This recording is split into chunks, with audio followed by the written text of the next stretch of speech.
देखिए भैया, विकास ही विनाश का कारण बनेगा।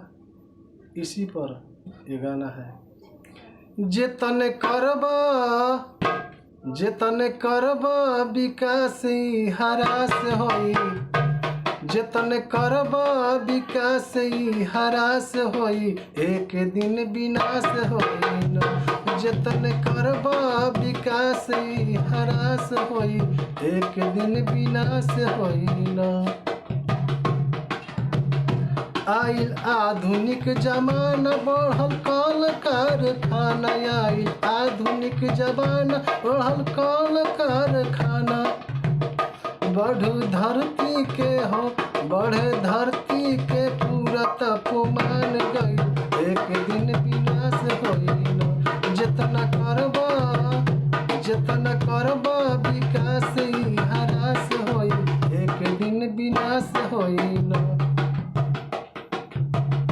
सुध मिली नाही हवा, मानो जीवन पधावा। सुध मिली नाही हवा, मानो जीवन पधावा। पूरा धरती पर जीव के लाश होई, एक दिन विनाश होई न। जतन करब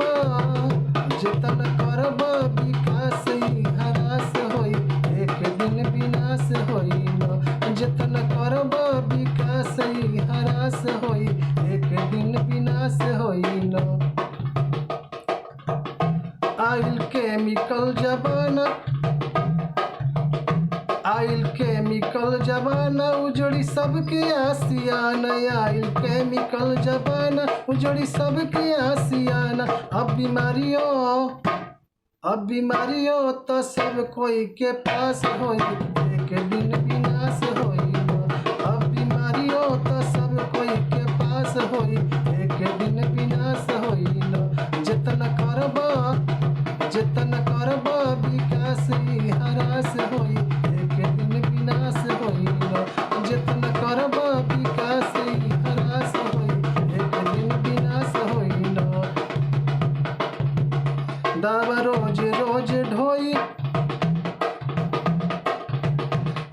रोज ढोई, काम करी नहीं कोई। दावा रोज ढोई, काम करी नहीं कोई। अब